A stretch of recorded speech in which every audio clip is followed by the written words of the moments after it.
IEPs, Individualized Education Programs. Check it out.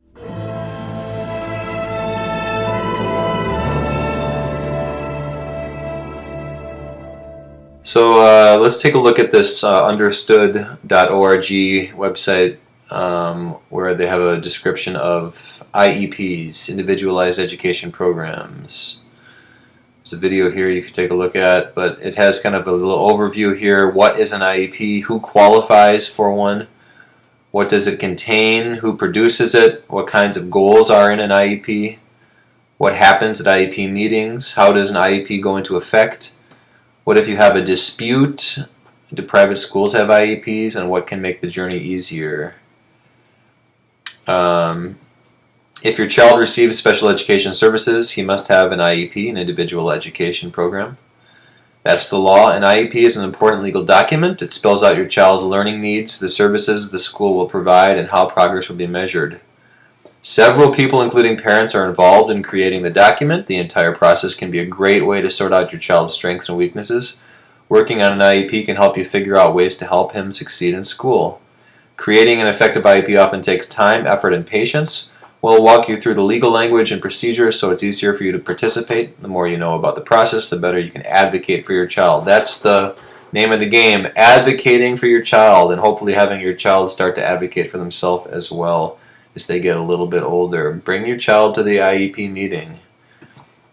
What is an IEP? A federal law called the Individuals with Disabilities Education Act, IDEA, requires that public schools create an IEP for every child receiving special education services. Kids from age 3 through high school graduation or a maximum age of 22 may be eligible. The IEP is meant to address each child's unique learning needs and include specific educational goals. It's a legal document. The school must provide everything it promises in the IEP. Here's a quick look at what it must include by law. A statement of your child's present level of performance, how the child is doing in school right now. Your child's annual education goals that you can create with the school team. Special education supports and services that the school will provide to help your child reach goals. Modifications and accommodations the school will provide to help your child make progress. Accommodations your child will be allowed when taking standardized tests. How and when the school will measure your child's progress toward annual goals, and transition planning that prepares teens for life after high school.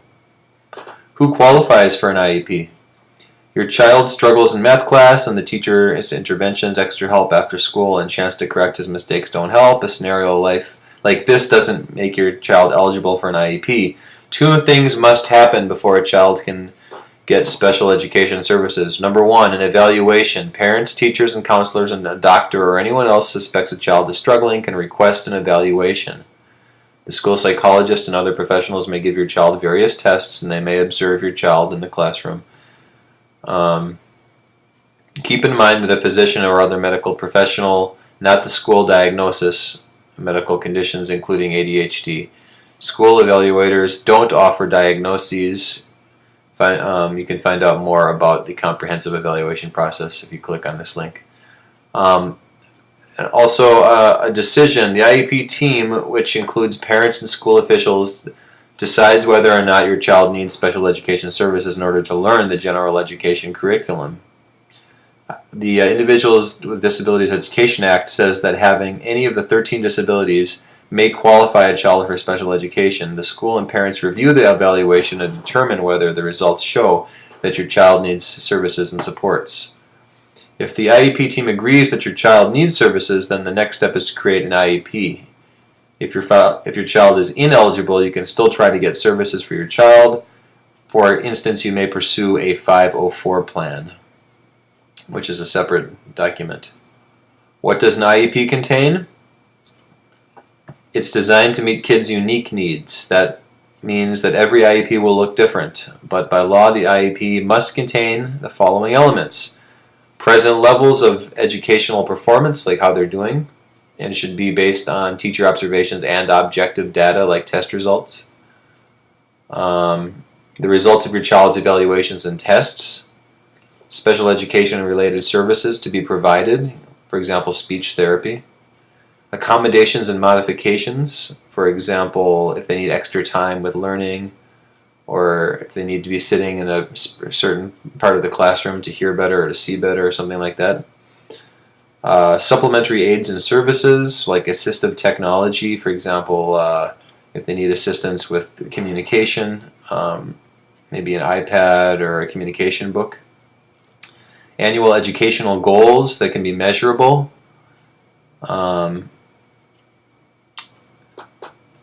And each goal will need at least a couple objectives under each goal that are short-term goals. A description of how your child's progress will be measured and reported to you. Maybe quarterly progress reports, for example, written out and mailed home. An explanation of how much your child will participate in general education classes and extracurricular activities. This is called the least restrictive environment. It kind of is the conversation where you discuss inclusion and how much you expect will be built into the program for your child, and what your philosophy is on inclusion, and how much that matches with the school's philosophy. And that's a great time to have that conversation in the IEP meeting. The date the IEP will go into effect, and if the child is old enough, middle school, a little older than middle school age, they start the transition into more independent living, employment, post-secondary goals, occupational,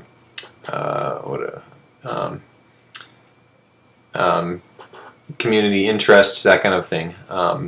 That's built into the IEP. Extended school year services. What's the plan for if the student needs extra support in the summertime? Are they regressing? Do they need help to maintain self-sufficiency in basic educational areas? That conversation needs to happen to determine if they'll need extended school year services. So who produces an IEP? You, the student's parents, the teacher, the general ed teacher, the special ed teacher, a district representative, knowledgeable in the whole system, school psychologist or other specialist like the social worker. And when your child turns 16, they'll be expected to participate. You can also bring somebody else, a professional you've hired, a friend for an extra pair of ears, a translator. Bring your child, bring somebody from PACER, an organization to provide expertise and support. What kind of goals are on an IEP? Well, the law requires that every IEP include annual educational goals. They need to be specific, realistic, and measurable. Jake will improve his reading skills is not specific or measurable, for example. How do you measure his improvement? How much improvement is enough? For an example, you could say, given a second grade book, Jake will be able to read a passage orally at 110 words per minute with random errors. You're going to discuss how you will be measuring student progress in the IEP meeting. You're going to be we'll discuss when progress toward goals will be reported to you. And at the IEP meeting, you'll be discussing your child's strengths and your concerns and suggestions for improving your child's education. That's really a good opportunity to talk about that. Everybody always has things that they're concerned about, and then sometimes you sit down in a meeting and it overwhelms. You forget about what you're concerned about, but it's a good time to talk about that. How well modifications and accommodations such as assistive technology are helping. The results of your child's first and most recent evaluation. It's a good time to discuss at the IEP meeting.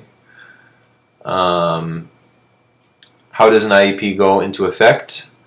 The school can't start providing special education services until you give your permission, which the law refers to as consent. You may be asked at the end of the IEP meeting to give your consent to the proposed IEP.